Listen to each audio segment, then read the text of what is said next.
con las tres características: validez, confiabilidad y seguridad. La influencia de la prevalencia sobre valores predictivos y razón de verosimilitud positiva negativa o likelihood ratio.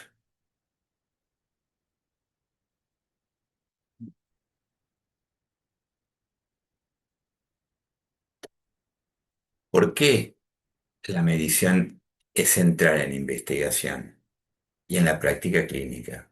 ¿Por qué necesitamos detenernos a evaluar la calidad de nuestras mediciones antes de tomar decisiones y a partir de ellas?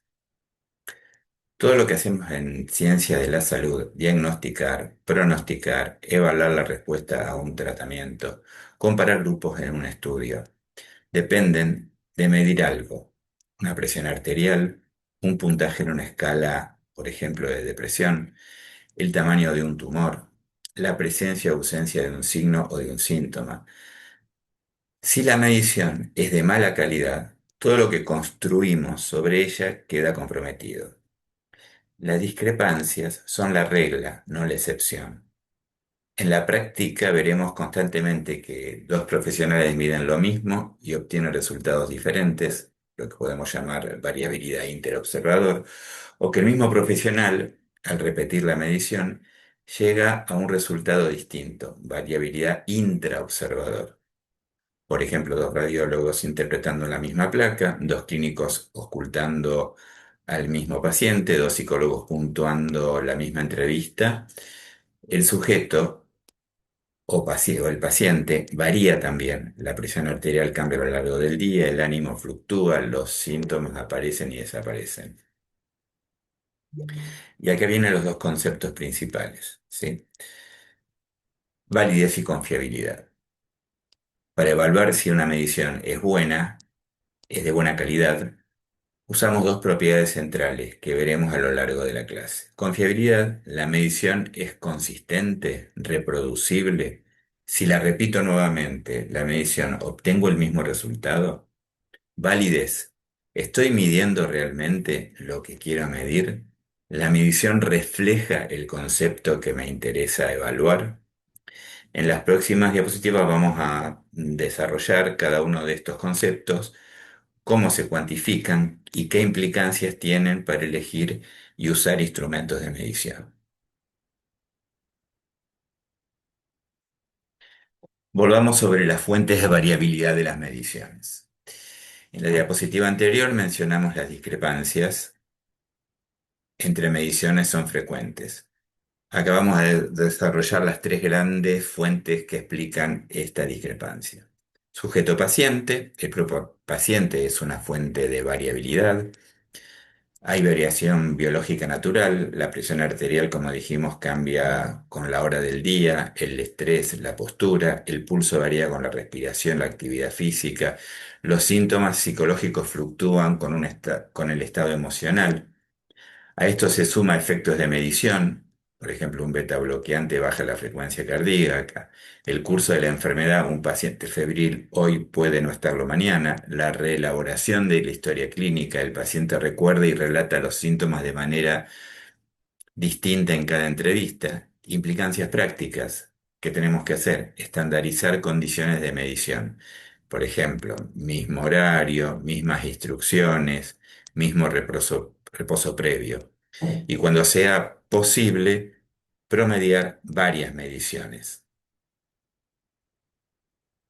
Vamos al método o instrumento. El instrumento en, en contexto físico también introduce variabilidad.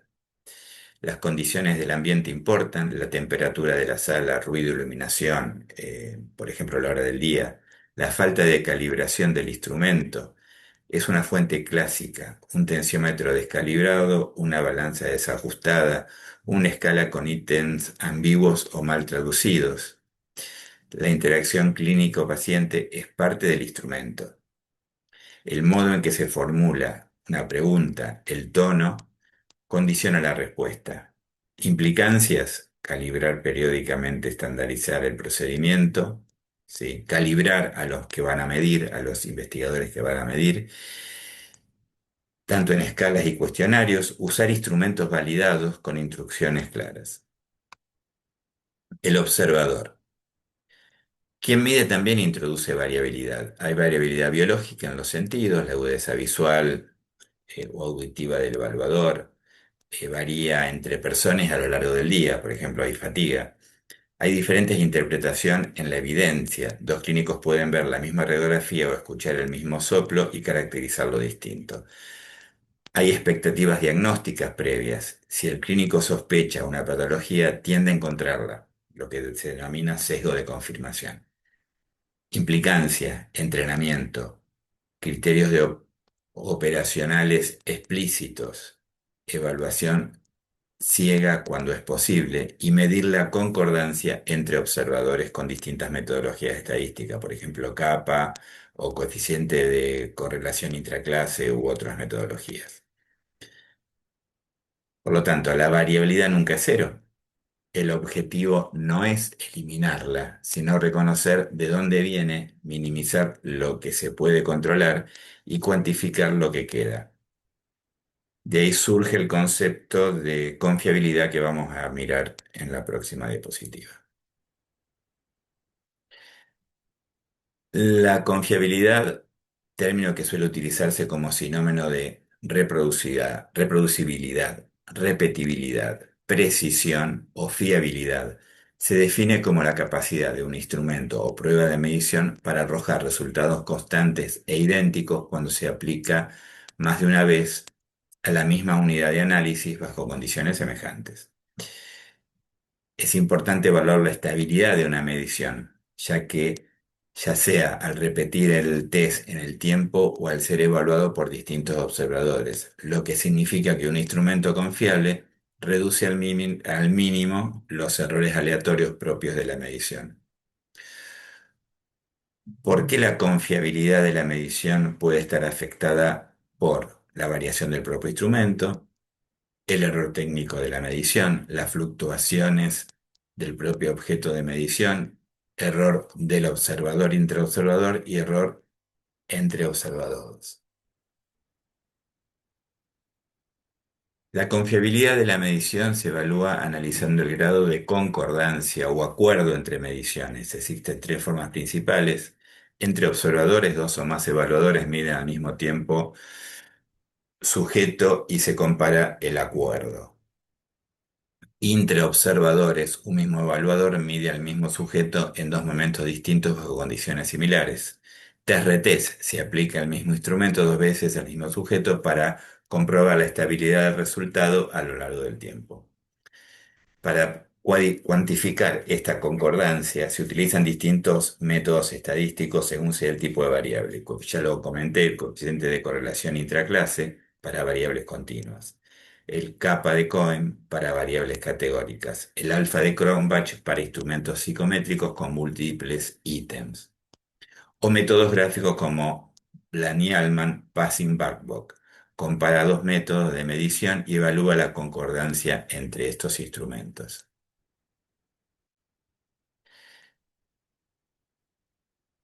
Validez. La validez de la medición indica en qué medida la medición mide realmente el concepto que queremos medir. Es una importante cualidad que hace creíble a una investigación y da testimonio de rigor con que se realizó. Tipos de validez. La validez de criterio, cuando existe una prueba de oro o gol estándar, se compara el test con la prueba de referencia. Es lo que vamos a ver más adelante. Validez de contenido, criterios subjetivos. El instrumento cubre todas las dimensiones relevantes. Validez de constructo, criterios empíricos, evalúan conceptos no observables directamente, calidad de vida, escala del dolor, escala de ansiedad, etc. Eh, Aparente, el instrumento parece medir lo que dice medir. Evaluaciones expertas superficial. Cuando hablamos de una investigación, ¿sí? Hablamos de la validez de la investigación y es la cualidad que lo hace creíble y da testimonio del rigor con que se realizó esta investigación. La validez se desarrolla a lo largo de todo el trabajo de investigación en cada una de sus etapas. Por lo tanto, una investigación tendrá resultados válidos si todos los procesos se monitorean adecuadamente desde el diseño de investigación, las diferentes etapas del trabajo, la preparación del informe y la difusión de los resultados.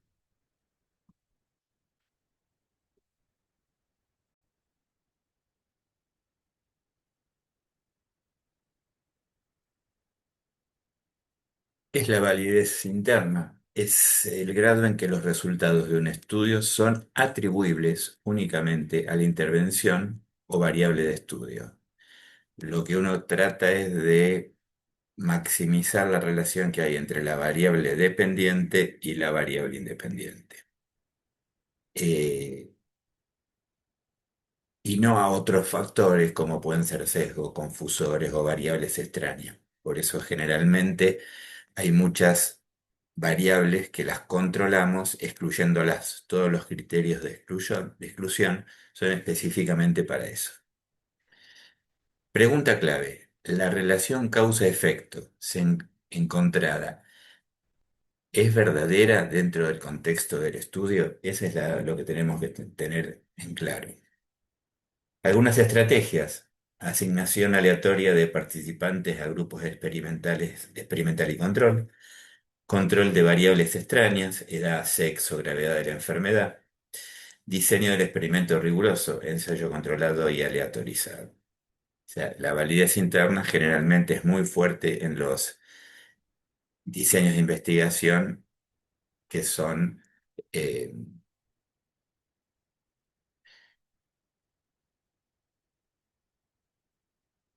diseños de estudio de investigación que son muy fuertes, como por ejemplo los estudios experimentales o estudios clínicos.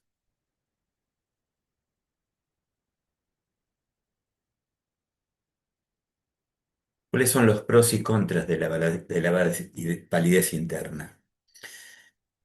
Los pros, los resultados confiables, certeza de que el efecto observado es real, relación causa-efecto clara, se puede afirmar la causalidad con confianza. Control de sesgos, minimiza errores sistemáticos, reproducibilidad, otros investigadores pueden replicar el estudio y bases para decisiones, fundamento sólido para la intervención clínica. ¿Cuáles son las contras? Baja generalización, condiciones muy controladas pueden no reflejar la realidad. Las poblaciones estudiadas son muy específicas, eso es lo que pasa. Validez externa limitada, resulta que no es aplicable a otras poblaciones. Costo, costoso, requiere mayor control, seguimiento y recursos. Criterios restrictivos, exclusión de muchos pacientes, baja representatividad. Y artificial, entornos experimentales alejados de la práctica clínica habitual. Validez externa.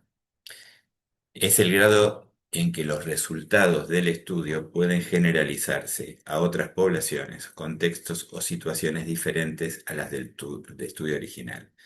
Generalmente son estudios epidemiológicos o estudios sociodemográficos que son ecológicos, o sea, no hay muchos criterios de exclusión, por lo tanto se pueden ajustar, se pueden extrapolar al total de la población. La pregunta clave es, ¿los resultados son aplicables al mundo real y a otros grupos?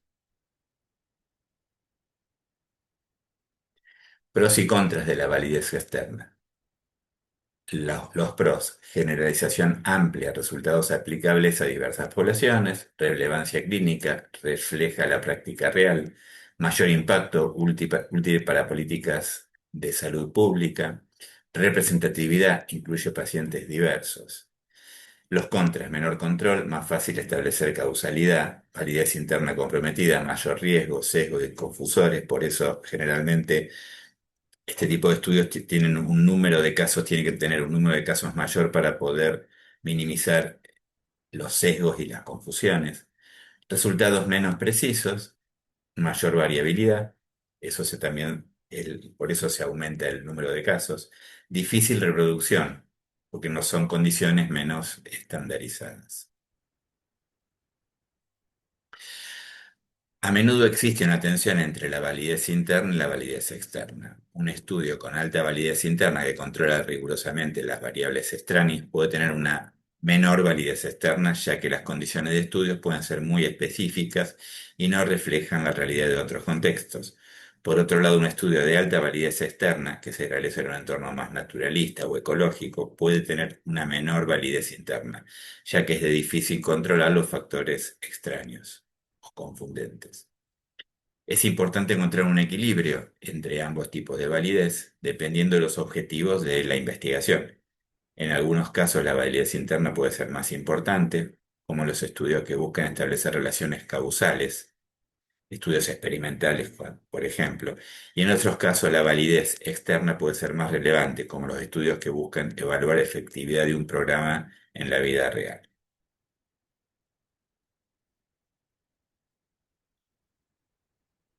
Validez, confiabilidad, exactitud y sensibilidad de los datos. ¿Sí? Vamos a trabajar con estas cuatro propiedades que están relacionadas con la calidad de la medición.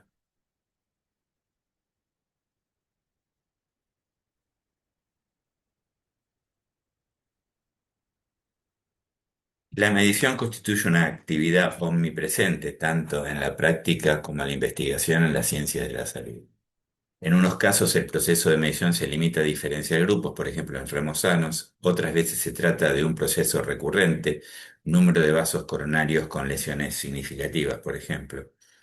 El entorno del laboratorio de la medición se ocupa habitualmente de fenómenos objetivos. En este contexto, la evaluación de error de medición se realiza a partir de una pauta perfectamente estandarizada que incluye la comprobación de dos propiedades de la medición: su reproducibilidad, capacidad de dar el mismo resultado cuando se repite la medición, son el mismo objeto, y su exactitud, la coincidencia de la medición con el patrón de referencia.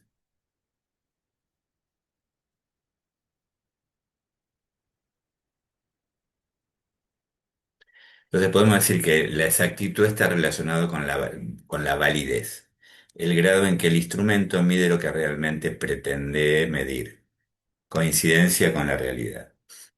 La confiabilidad, la precisión está más relacionada con la confiabilidad, capacidad del instrumento de dar el mismo resultado cuando se repiten las mediciones. ¿Está bien? Hay reproducibilidad y estabilidad, son los fenómenos que se habla.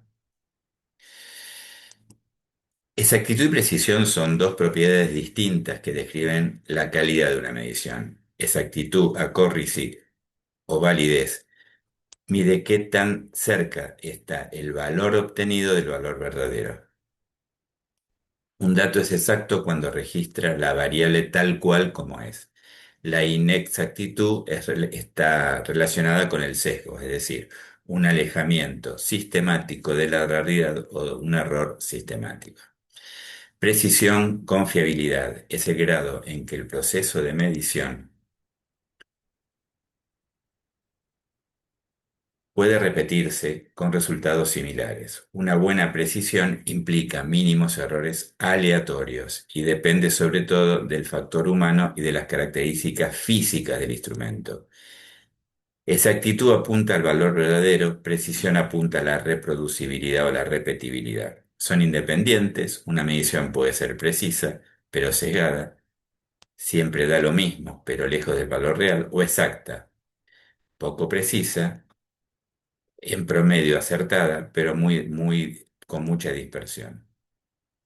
El ideal sería mediciones precisas, poco error aleatorio y exactas sin sesgo.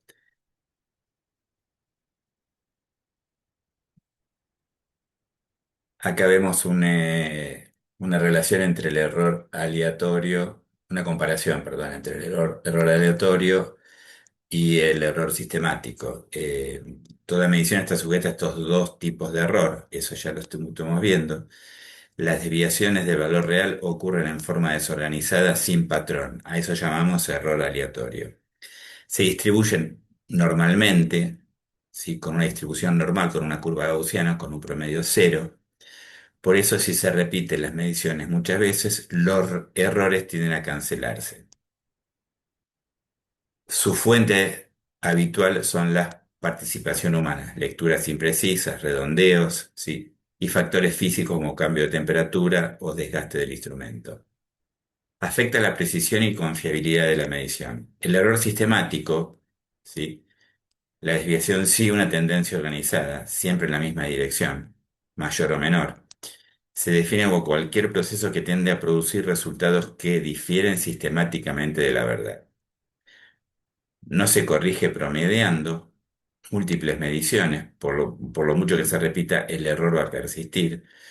Puede originarse en diseño, en el diseño, el error sistemático, el diseño de investigación, en la ejecución o en el análisis del estudio. Afectan la exactitud y por lo tanto la validez del resultado. Aleatorio dispersa los datos alrededor del valor real. Afecta la precisión. Sistemático desplaza los datos lejos del valor real. Afecta la exactitud. El error aleatorio se reduce repitiendo y promediando. El error sistemático se reduce mejorando el diseño y los procedimientos. Acá tenemos ejemplo, ¿sí? Un error aleatorio, ¿sí? Los puntos, digamos, no tienen una orientación hacia un lugar, ¿sí? Si los promediáramos seguramente estarían dentro del centro. Un error sistemático que es preciso, pero se aleja del valor verdadero. Todos los puntos se alejan del valor verdadero. Este sería el sesgo. Y un ejemplo de exacto y preciso, que sería lo ideal, mediciones agrupadas en el centro, mínimo error aleatorio y mínimo sesgo. Acá tenemos un esquema de medición en el que se compara la exactitud o se grafica la exactitud y la precisión. Representa lo que ocurre cuando repetimos muchas veces la medición en la misma variable. En el eje horizontal está el valor medido, en el vertical la densidad de probabilidad, que tiene generalmente una distribución normal, ¿sí? Y esto daría la precisión, la amplitud daría la precisión, ¿sí? Exactitud es la flecha horizontal, que es la distancia entre el valor de referencia y el centro de la campana, es decir, el promedio de nuestras mediciones. Si la campana está corrida hacia la derecha respecto al valor verdadero, hay un sesgo. Estamos midiendo siempre con un error sistemático en la misma dirección. Cuanto más cerca esté el centro de la campana del valor de referencia, más exacta es la medición. Y la precisión sería el ancho de la campana. ¿Qué tan dispersas están las mediciones? La curva es angosta, significa que al repetir la medición los valores caen muy cerca unos de otros, ¿sí? Exactitud y precisión son propiedades independientes, lo vuelvo a comentar. Es decir, y se leen en ejes diferentes. Exactitud, posición horizontal de la campana y precisión, ancho de la campana. En el ejemplo que muestre el esquema, la campana está desplazada hacia la derecha, al valor de referencia. Hay ciertos grados de inexactitud, sesgo, pero es estrecha, lo que indica que hay una buena precisión. En el caso típico de un instrumento bien calibrado, su reproducibilidad se debe a tener una buena, los puntos tenderán a cero, ¿sí?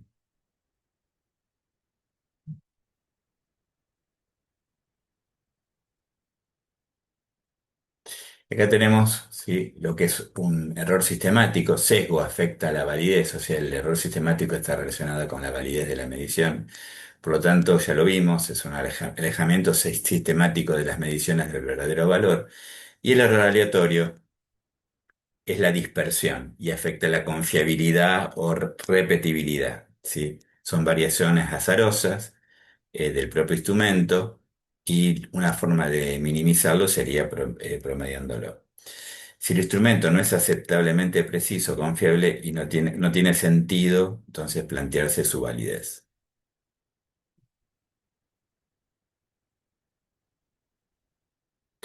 Sensibilidad de los datos. La sensibilidad de los datos implica que el instrumento puede diferenciar los hechos que resulta de interés diferenciar, discriminando entre distintas categorías o magnitudes de la variable medida. Ejemplo.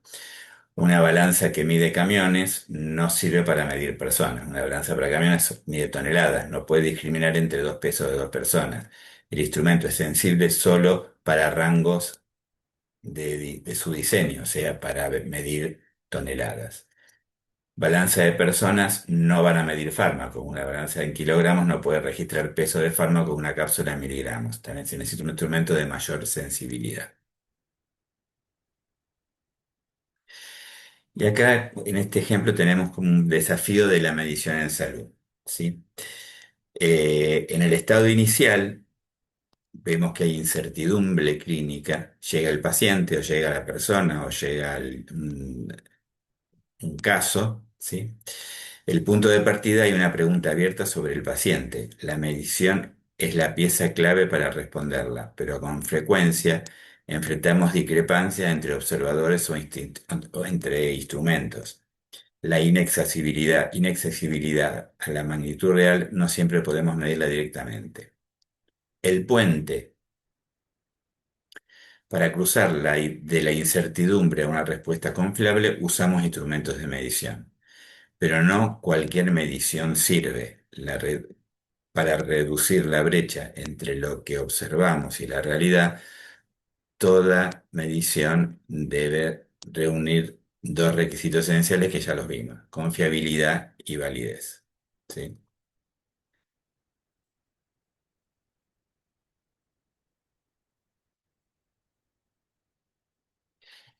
Y acá empezamos con evaluación de las pruebas diagnósticas, ¿sí? Y acá tenemos como un resumen de todo lo que vamos a ver, ¿sí? Vamos a ver Gold Standard, ¿sí? Vamos a ver cómo se arma la tabla de doble entrada, tabla de contingencia para poder comparar la prueba de oro o Gold Standard. Vamos a ver los conceptos para esto, que no son los mismos que vimos hasta anteriormente, de sensibilidad y de especificidad, ¿está bien? Luego, no en esta charla, sino en la que sigue, vamos a ver las curvas ROC y el área bajo la curva, ¿está bien? Y vamos a trabajar con la Likelihood Ratio, ¿está bien? O razones de verosimilitud.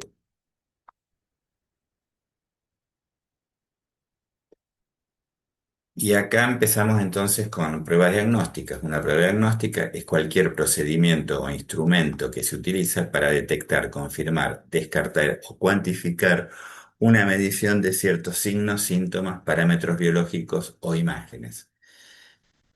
Como dijimos, debe cumplir tres condiciones: validez, reproducibilidad y seguridad. Validez es el mismo concepto que tuvimos recién, que realmente mida lo que dice medir, es decir, que identifique correctamente a los enfermos de los sanos.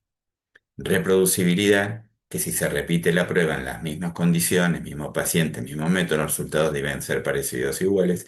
Y seguridad, que tenga una alta capacidad para acertar en la clasificación, minimizando los falsos positivos y falsos negativos, de modo que se pueda confiar en lo que predice sobre si estamos enfermos o sanos.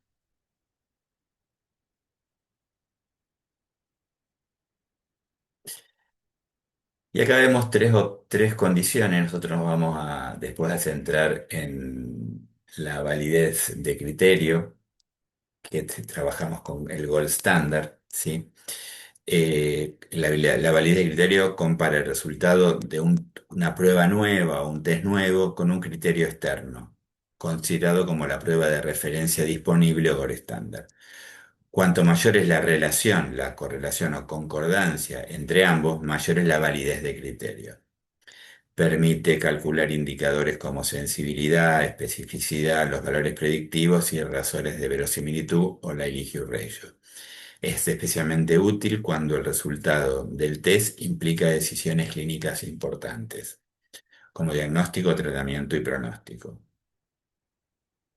La validez concurrente, el nuevo test y el criterio de referencia se aplican en el mismo momento o en un intervalo de tiempo muy corto. Evalúa que también el nuevo instrumento clasifica o mide de forma similar al criterio ya validado. Es útil para sustituir pruebas más largas, costosas, invasivas por instrumentos más simples. Hay muchas pruebas psicométricas que tienen muchas preguntas, 20, 30 preguntas o más inclusive, y después se sustituyen con nuevos instrumentos que tienen la mitad o menos de preguntas, pero previamente tienen que haber una validez concurrente. Se introducen entonces versiones abreviadas de escalas ya existentes. Se analiza mediante el coeficiente de correlación de Pearson, de Spearman y coeficiente de correlación intraclase. Como medidas de acuerdo, podemos usar el índice kappa, ¿sí? Eh,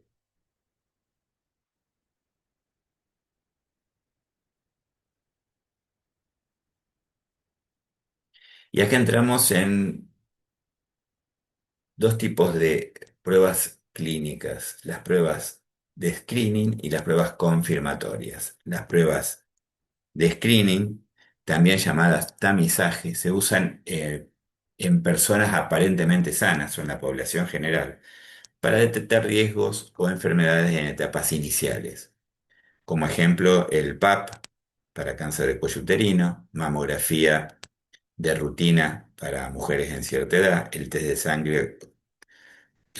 de sangre oculta en heces para el cáncer colorectal, medición de la presión arterial en controles periódicos, el test rápido de VIH en poblaciones de riesgo, o pesquisas neonatales, hipotiroidismo, congénito, fenilcetonuria, etc. Las pruebas confirmatorias se usan después de un screening, ¿sí? Si ese screening dio positivo, se confirman o se descarta el diagnóstico.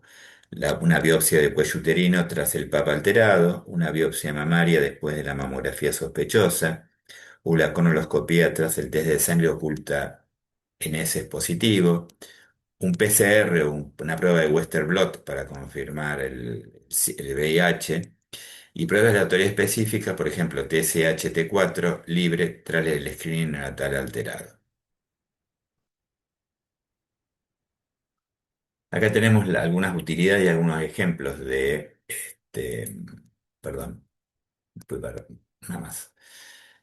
Para diagnóstico de enfermedades infecciosas, autoinmunes, tipificación de antígenos de estudios epidemiológicos, prueba de embarazo, determinación de grupos sanguíneos, evaluar la intensidad, evolución y pronóstico de una enfermedad. ¿Sí? Acá tenemos el test rápido de Streptococcus piógenes, ¿sí? Que se utiliza mucho. Acá tienen un link si quieren acceder. Eh, el test rápido de VIH.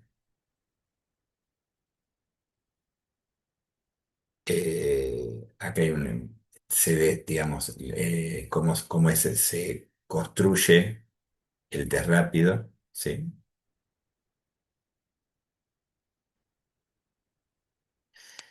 Los test rápidos que aparecieron en la detección del SARS-CoV-2.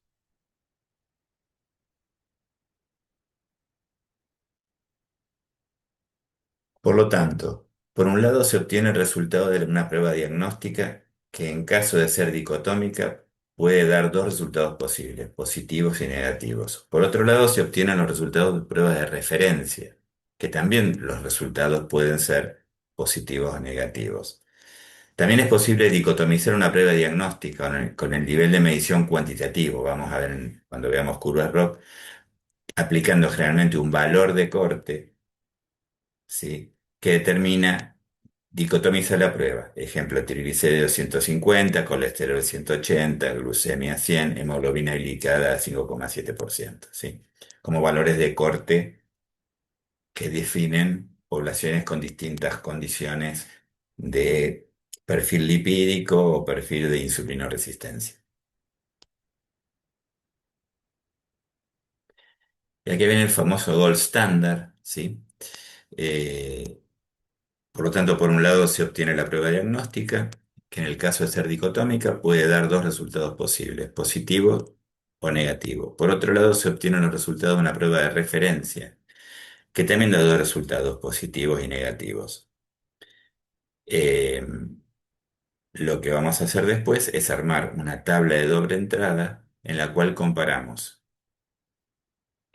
el gold standard con la prueba de referencia, con la prueba nueva, ¿sí? O la prueba diagnóstica nueva. Este es el caso más sencillo que se puede plantear, una prueba dicotómica, una tabla de doble entrada, donde tenemos los valores totales para el test para el test, perdón, para la prueba diagnóstica y los valores totales, ¿sí? para para el gol estándar. Estos son enfermos, estos son sanos. eh, en la intersección vamos a encontrar, ¿sí? la relación entre el test positivo y enfermedad positiva, entre el test positivo y enfermedad negativa, entre el test negativo y enfermedad positiva y así sucesivamente. Lo ideal sería para la prueba diagnóstica que haya un número grande, ¿sí? de test positivos y enfermedad positiva y un número grande de test negativos, ¿sí? y enfermedad negativa. ¿Sí? Va a haber pocos enfermedad negativa con test positivo y enfermedad positiva con test negativo. ¿Sí? Acá le cambiamos el nombre. Si decimos los que cuando el test positivo y la enfermedad positiva coinciden, hablamos de verdaderos positivos. Cuando hablamos del test que da negativo y la enfermedad negativa, hablamos de verdaderos negativos. Y por un lado tenemos los falsos positivos, que serían que no están enfermos, pero el test los detectó como positivos. Y por otro lado tenemos los falsos negativos, que el test dio negativo cuando se detectó que era enfermo. ¿Sí? La suma de estos dos van a dar todos los enfermos, la suma de falsos positivos y verdaderos negativos van a dar el total de no enfermos. ¿Sí? El test positivo, el total de positivos va a ser el de verdaderos positivos y de falsos positivos, ¿está bien? Y el test negativo va a ser de falsos negativos y verdaderos negativos. Ujú. Acá ponemos un ejemplo numérico para que se entienda. Por un lado tenemos alguna prueba confirmatoria y una prueba rápida, por ejemplo, inmunodiagnóstica. Según la prueba confirmatoria, tenemos los que están en rojo como enfermos o positivos y los que están en blanco como sanos. Tenemos 30 sobre 100, o sea que hay un 30% de prevalencia según las pruebas confirmatorias. En el caso de la prueba inmunodiagnóstica, vamos a tener acá falsos positivos, ¿sí? Y todos estos que están acá van a ser falsos negativos.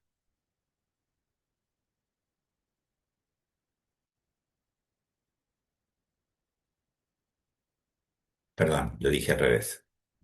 Estos serían falsos, falsos positivos, lo dije bien, y estos serían falsos negativos. Bien.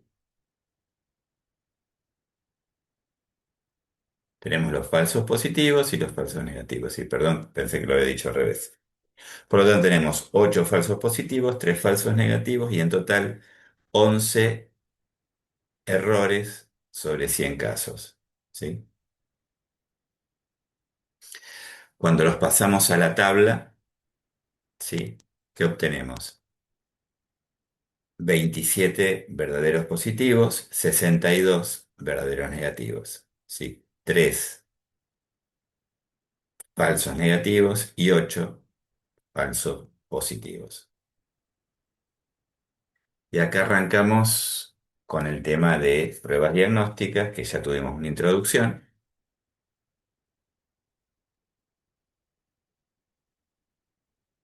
Y comenzamos con el primer concepto que es sensibilidad. ¿Sí? En el ejemplo anterior, la sensibilidad sería 27 verdaderos positivos sobre 30 que serían los resultados positivos. O sea, 27 verdaderos positivos sobre 30 me da un 90%. ¿Sí? Que es lo que estamos viendo acá. ¿Está bien? O sea, ¿y qué es? Es la capacidad intrínseca de la prueba para identificar correctamente a los que tienen enfermedad. Cuando dice intrínseca es porque una propiedad que no varía. Si la prueba diagnóstica no se hace siempre de la misma manera, el valor de sensibilidad no se va a modificar. Especificidad, capacidad intrínseca de la prueba para identificar correctamente a los que no tienen la enfermedad. La especificidad, entonces, es verdaderos negativos, ¿sí? Sobre verdaderos negativos más falsos positivos. O sea, sería la especificidad 62 sobre 70, que es el 88,6%. Acá tenemos el ejemplo del cálculo de sensibilidad y el cálculo de especificidad. 27 sobre 30 para sensibilidad y 62 sobre 70 para especificidad. Vamos a ver un ejemplo. Redondeando, si partimos de un total de 10.000 pruebas, de la cual encontramos 1.000 enfermos y 9.000 no enfermos, o sea que la prevalencia es del 10%. Después tenemos que hablar bien de lo que es la prevalencia porque va a afectar a los valores predictivos positivos y negativos, por lo tanto, estas cuestiones están relacionadas con si que la prevalencia de la enfermedad, de las pruebas diagnósticas, como están relacionadas con la prevalencia, tienen que respetar esa prevalencia. Eh, vamos entonces vamos a buscar el primer dato. Tenemos de los 1.000 enfermos, da positivos el resultado de la prueba diagnóstica 850 y da negativos 150. Entonces la sensibilidad que va a ser 850 dividido 850 más 150, que es 1.000, da el 85%. O sea, la sensibilidad es el valor, los verdaderos positivos sobre verdaderos positivos más falsos negativos. Vemos los no enfermos ahora. Eran 9.000 no enfermos, ¿sí? De los cuales la prueba detectó 400 positivos y 8.600 negativos. Entonces, la cuenta que va a ser 8.600 sobre 9.000. Los verdaderos negativos sobre el total de no enfermos me da el 95,6%.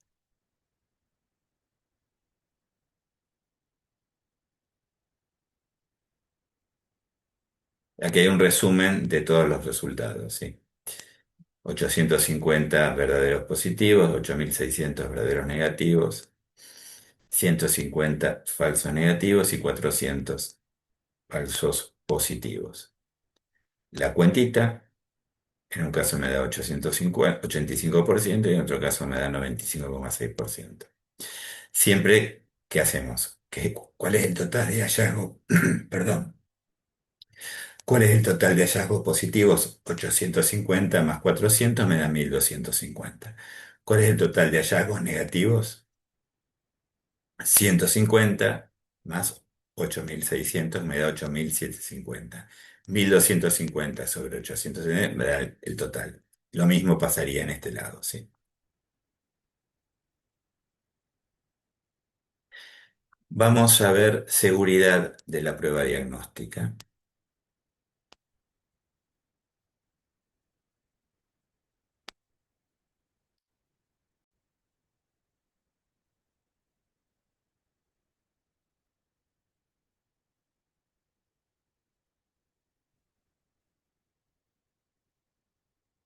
¿Qué nos importa acá? El profesional de la salud necesita evaluar la medida en que sus resultados modifiquen realmente el grado de conocimiento que se tenía sobre el estado del paciente previo a la evaluación. Le interesa conocer la probabilidad de que un individuo, para que que se haya obtenido un resultado positivo, sea efectivamente un enfermo y lo contrario, conocer la probabilidad de que un individuo con resultados negativos esté efectivamente libre de la enfermedad. La pregunta se plantea en sentido contrario. Ante un resultado positivo o negativo, en la prueba, ¿cuál es la probabilidad de que el paciente esté realmente enfermo o realmente sano?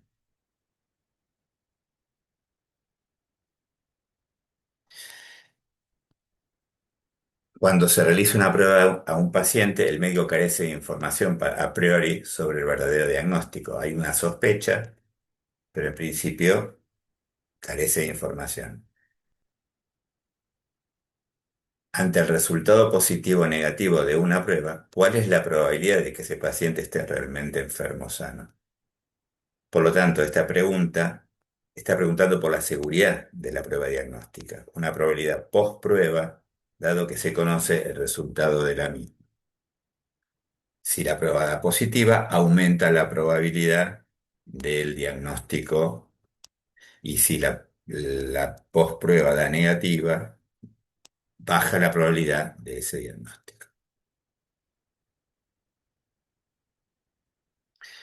Los conceptos, tener en cuenta lo siguiente, que los conceptos de sensibilidad y especificidad permiten valorar la validez de una prueba diagnóstica. Sin embargo, carecen de utilidad en la práctica clínica.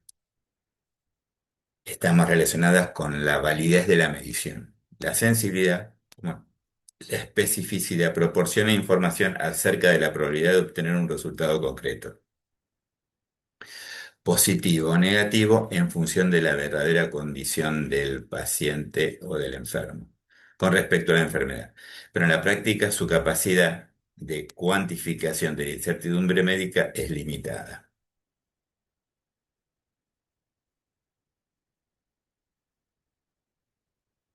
De alguna manera el valor predictivo positivo, que sería, tengo un resultado positivo. ¿Cuál es la probabilidad real de que el enfermo de estar enfermo? Seguridad de confirmación. Y acá tenemos la fórmula, verdaderos positivos sobre el total de resultados positivos. Para el valor predictivo negativo, ¿cuál es la probabilidad real de estar sano? Seguridad de descarte. La fórmula sería verdaderos negativos sobre el total de resultados positivos. Si volvemos al ejemplo anterior, ¿sí? En vez de trabajar sobre las columnas, ahora estamos mirando la perspectiva desde el test. Antes en validez, en sensibilidad y especificidad, o sea, validez, trabajamos por las columnas, por el resultado de la prueba de Garagold estándar. Ahora lo miramos en la dirección de las filas, que es la dirección de la prueba diagnóstica. Entonces, el 27 sobre 35 va a ser el valor predictivo positivo. O sea, del total de positivos, ¿qué relación hay con los que son verdaderos positivos? Y el valor predictivo negativo, que en este caso da 95,5, ¿sí? Es 62 sobre el total de test negativos. 62 serían verdadero negativo dividido 65. En el otro ejemplo, ¿sí? Tenemos 850 sobre 1250 y eso nos va a dar el valor predictivo positivo, que es 68%. Me adelanto, es un bajo valor predictivo positivo, ¿sí? Y después vamos a ver que está relacionado con que la prevalencia no es muy alta. La prevalencia, si se fijan, es del 10%, ¿sí?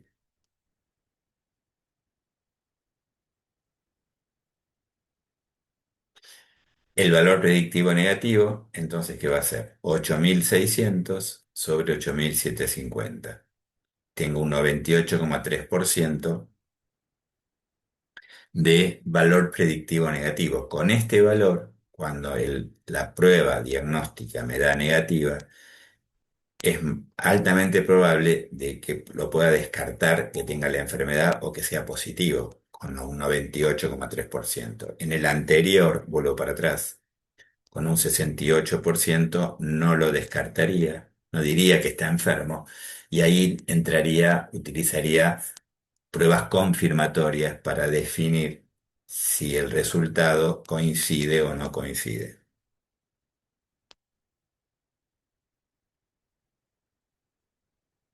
Vemos este ejemplo y para automatizar y simplificar estos cálculos, les preparé un Excel que lo hace automáticamente. Cuando ustedes, como esto les va a llegar, es un link que va a un Drive. Vamos a hacer todo el procedimiento.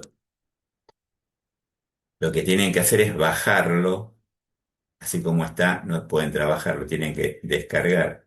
Está protegido para que ustedes no cambien las fórmulas, no por otra cuestión. Ahí lo abro, es un Excel.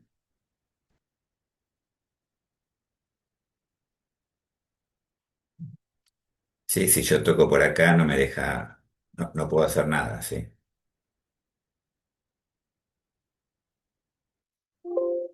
No me deja. ¿Ven? Bueno. Entonces, lo único que voy a poder cargar es acá. Es las frecuencias conjuntas, ¿está bien? De los verdaderos positivos, los verdaderos negativos, los falsos positivos y los falsos negativos.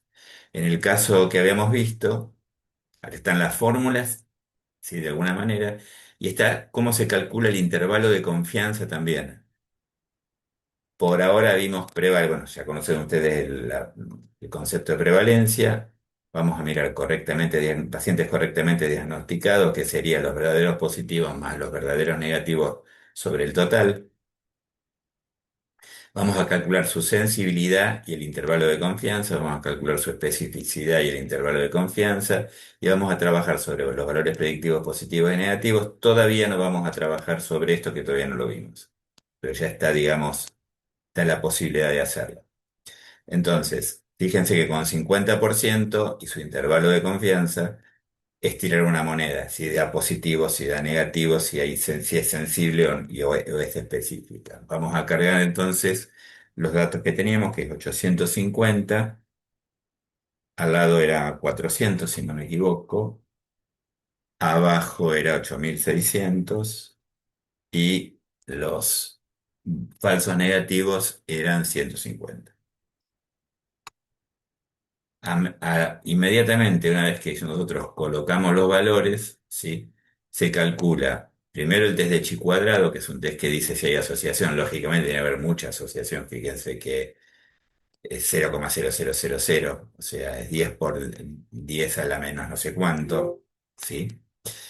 Y por otro lado, me dice que la prevalencia de la enfermedad es un 10%, lo que habíamos visto antes, que los pacientes correctamente diagnosticados es el 94,5%, 850 más 8.600 dividido en 10.000. La sensibilidad es 85%, 850 sobre 1.000. La sensibilidad, la especificidad es 95,56%, que sería 8.600 sobre 9.000. El valor predictivo positivo es 68%, que sería 850 dividido en 1.250. Y el valor predictivo negativo sería 8.600 dividido 8.750, que en este caso me da 98,9%. El que está flojo de papeles, digamos, es el valor predictivo positivo, ¿sí? Da significativo, porque en el intervalo de confianza no está el 50%, pero es un bajo valor predictivo positivo. O sea, con este valor, como dije anteriormente, usaría alguna prueba confirmatoria, ¿sí? No lo mismo para el valor predictivo negativo. Tanto la sensibilidad como la especificidad están bastante bien en esta prueba diagnóstica, ¿sí? Volvemos entonces.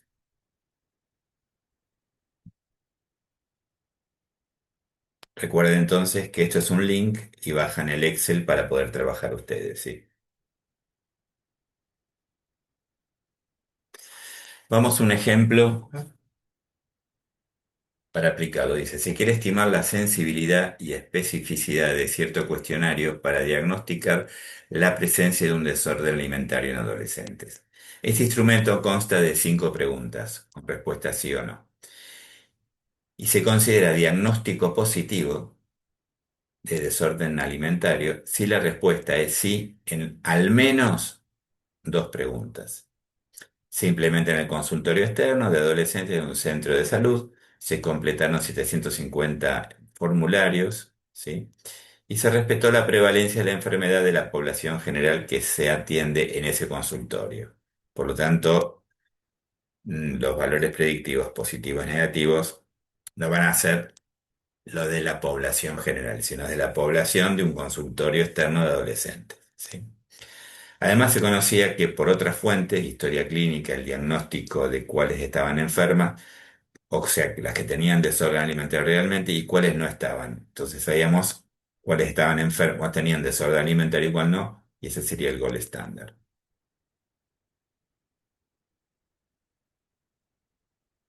Se aplica el instrumento, 68 adolescentes con patología, 682 sin patología. El instrumento detectó 64 casos de las enfermas con positivos y detectó 596 de las no enfermas como tales. Y ahí vamos a la tabla.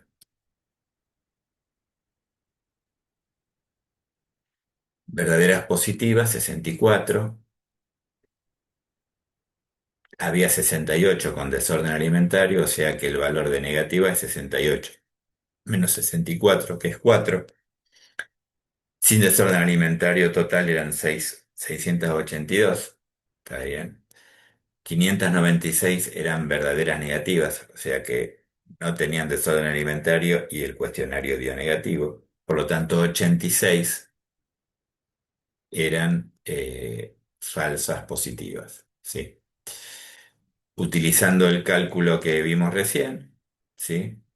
Verdaderos positivos sobre totales, verdaderos negativos, valores predictivos positivos y negativos. Miren el valor predictivo positivo queda muy bajo, 42,7%, porque la prevalencia es muy baja. Si ahora vamos a hacerlo esto, vamos a jugar un poco con el un segundito que vamos a hablar. Vamos a ir al Excel, que todavía está abierto, y vamos a aprovechar, ¿sí? Y vamos a cargar entonces los resultados.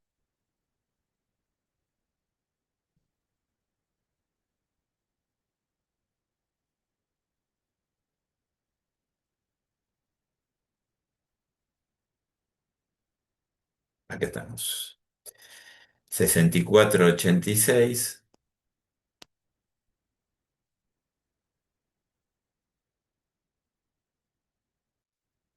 Vamos a abrir el Excel. Hemos dicho 64. eh,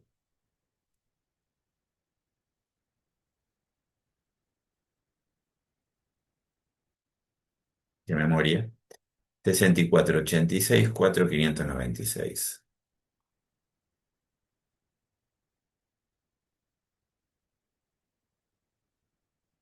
16, 4, 596. Tenemos los 750. Vamos a mirar por la duda de nuevo si no me tira pata.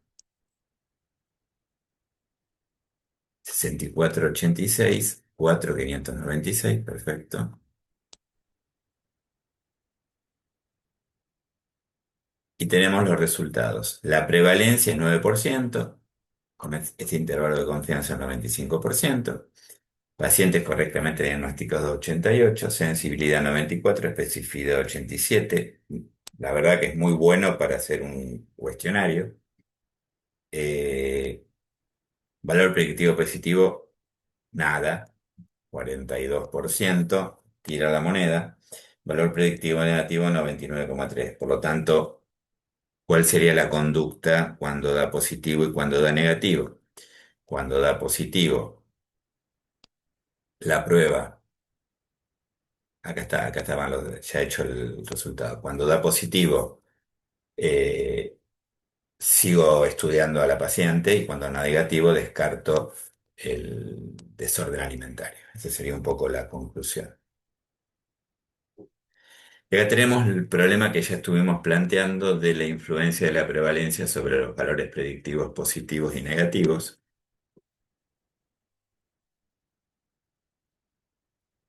Ujú. Eh, Vimos que la sensibilidad y la especificidad son propiedades intrínsecas, fijas, que no son constantes, que no cambian, no importa la prevalencia. Pero cuando la prevalencia es baja, ¿sí? Va a haber muchos falsos positivos y baja el valor predictivo positivo. Menos generalmente no hay un escenario de alta prevalencia, pero supongamos que lo haya, ¿sí? Este, va a haber muchos falsos positivos y baja el valor predictivo negativo. Entonces hay que tener en cuenta, primero, que cuando se trabaja, cuando se evalúa, se mira los valores predictivos positivos y negativos de una prueba, esta debe tener la prevalencia real de la enfermedad y no cualquiera. ¿Por qué? Porque si yo tomo una población que no representa la prevalencia real, los valores predictivos positivos y negativos, como están afectados por la prevalencia, no va a ser la realidad.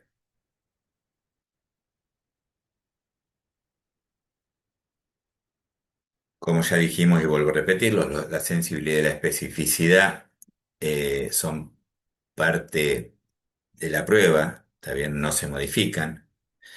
Sin embargo, tiene la ventaja adicional de que son propiedades intrínsecas de la prueba diagnóstica y definen su validez independientemente de cuál sea la prevalencia. O sea, eso me dice si tiene alta sensibilidad un instrumento o una prueba y alta especificidad, me aseguro de la validez de ese instrumento, de esa prueba, ¿sí? Por otro lado, los valores predictivos positivos y los valores predictivos negativos deben calcularse siempre en base al conocimiento del valor de prevalencia de la enfermedad en la población, lo que dije recién.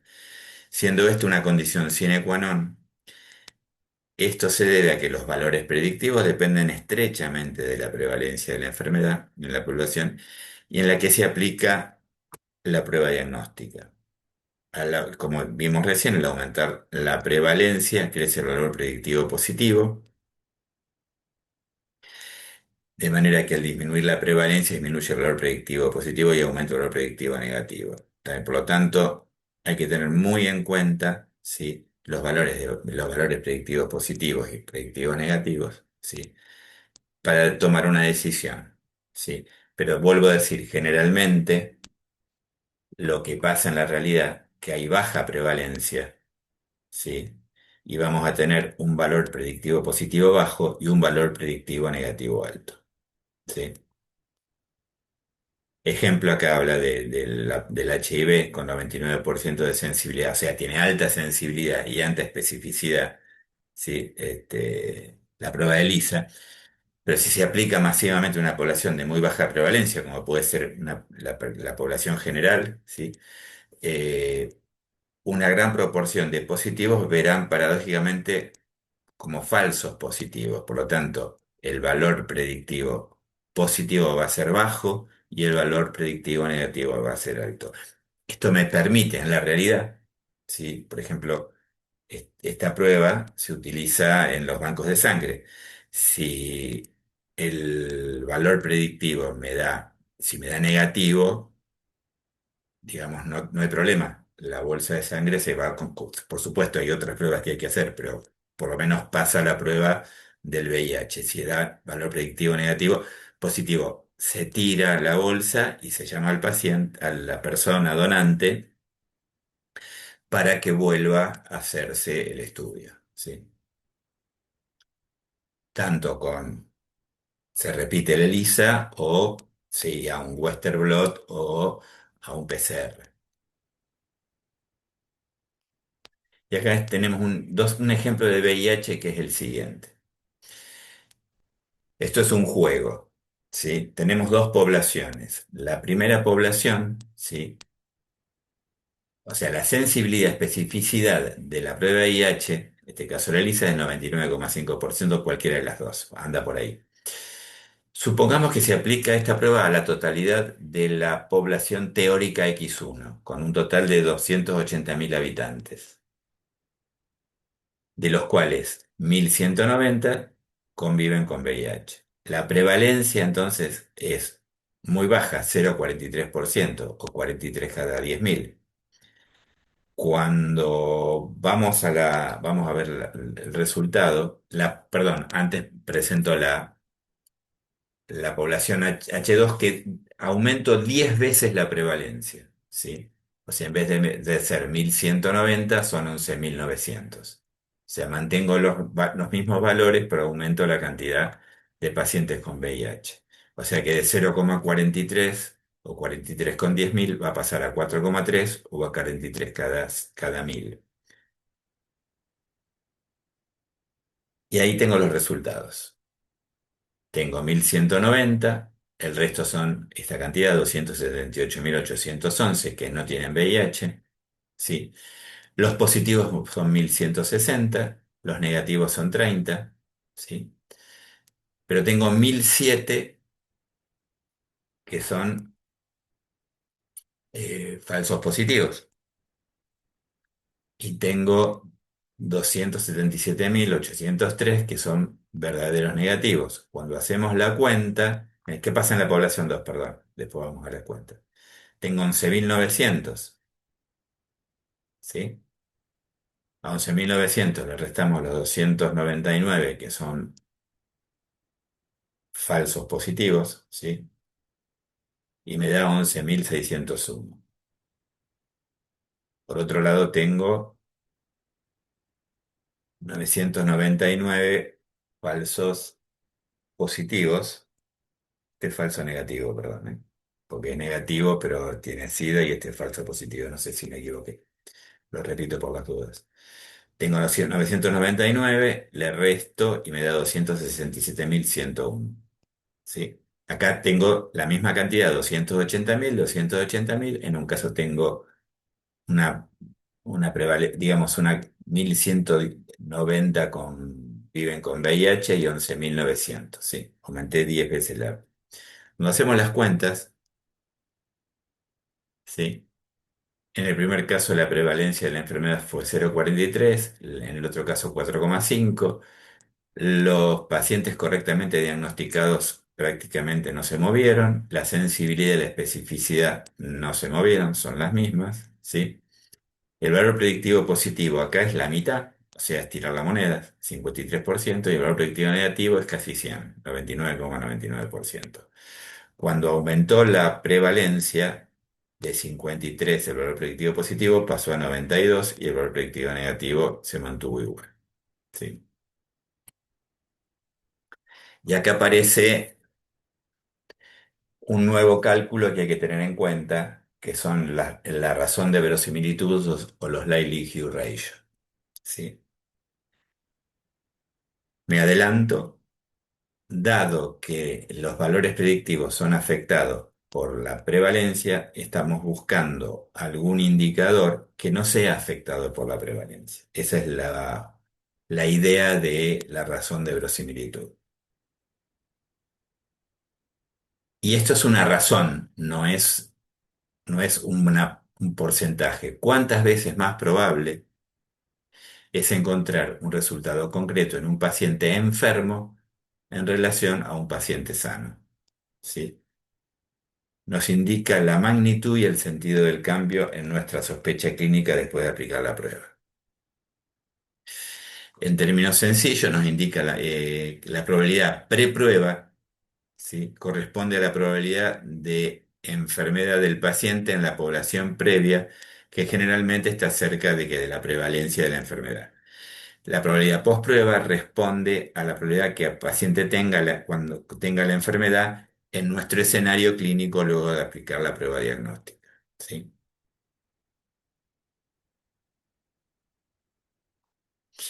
Entonces, el likelihood ratio positivo, o razón de verosimilitud positiva, es igual a la sensibilidad sobre 1 menos especificidad.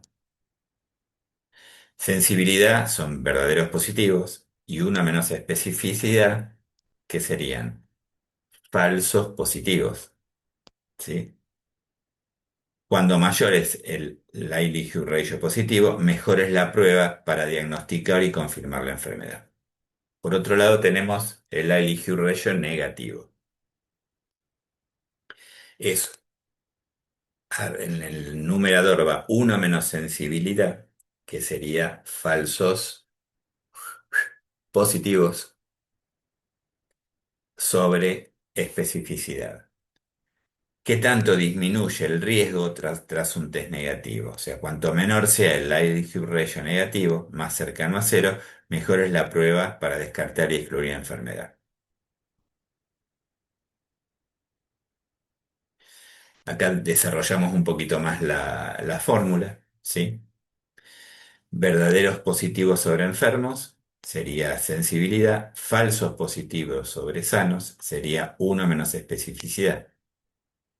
O sea que en una buena prueba, una postprueba que tenga cambios grandes, la sensibilidad sobre uno menos especificidad va a ser un valor grande, porque la especificidad, si la prueba es buena, va a ser grande, por lo tanto este número va a ser muy chico. Vamos entonces a la elijo rollo negativo. Especificidad va abajo y los falsos negativos sobre enfermos, que es igual a uno menos sensibilidad. ¿Sí? Este valor, uno menos sensibilidad, va a ser un valor muy chico porque la sensibilidad es grande y la especificidad es grande, por lo tanto el total va a ser un valor cercano a cero. ¿Sí? Dice, cuanto más exacta es la prueba, menor será uno menos sensibilidad, bueno, lo que dije recién, y mayor especificidad. ¿Está bien?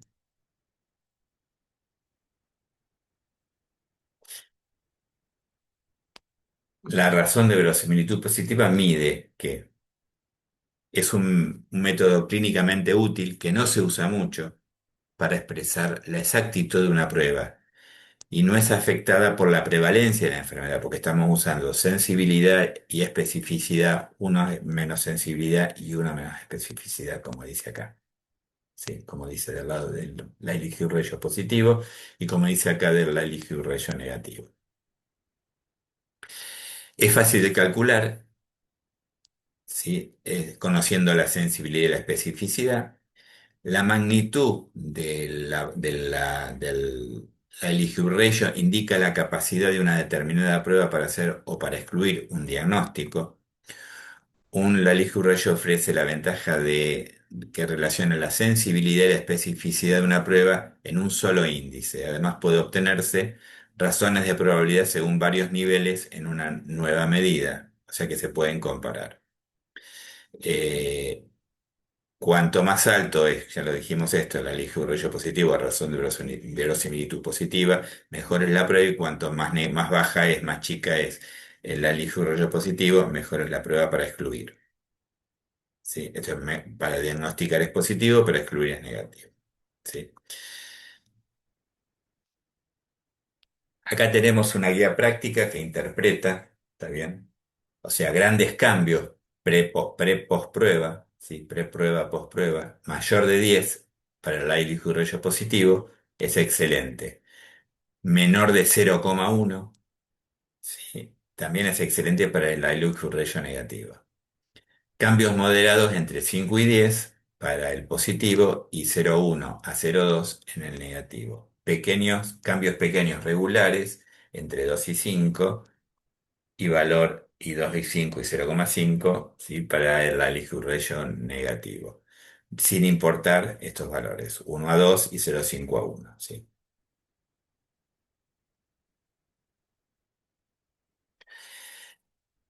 Y acá es como resumiendo, para el laboratorio, sensibilidad y especificidad son fijas, o sea, son propiedades intrínsecas de la validez de la prueba, ¿está bien? Pero no responden la pregunta del paciente en el consultorio. La clínica que utiliza valor predictivo positivo o negativo, ¿sí? Responde a la duda del paciente y a la del médico también, está bien, pero está afectada por la prevalencia. Por lo tanto, la solución a la postprueba es la razón de verosimilitud o la likelihood ratio, son clínicamente útiles para tomar decisiones reales. Es independiente de la prevalencia en el consultorio. Como un ejemplo, mapa completo. Igual ustedes van a recibir después este PowerPoint, así que lo van a poder leer con tranquilidad, con detenimiento, y también van a recibir un apunte un poquito más largo sobre el tema, eh, en formato PDF, ¿sí? Pregunta que responde la sensibilidad. Atrapa a todos los enfermos. No se modifica y seleccionar una prueba de tamizaje, uso principal clínico. La especificidad, filtra a los sanos, también es fija, ¿está bien? y selecciona prueba confirmatoria. Valor predictivo positivo, ¿estoy enfermo? Es la pregunta.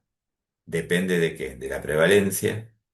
Y el uso clínico es comunicar certeza. Está enfermo, si lo dio positivo, está enfermo. ¿En qué porcentaje? El valor predictivo negativo, sí, ¿estoy a salvo? ¿No estoy enfermo? Depende también de la prevalencia, da tranquilidad al paciente. Y los likelihood ratio, positivo y negativo, ¿cuánto cambia la certeza tras la prueba? La preprueba más la posprueba. Es también independiente de la prevalencia y se toma para decisiones médicas complejas. ¿Sí?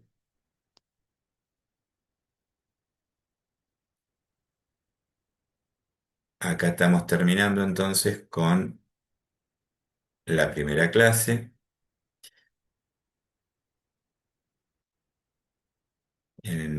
Próximamente voy a preparar la segunda, que sería curvas ROC.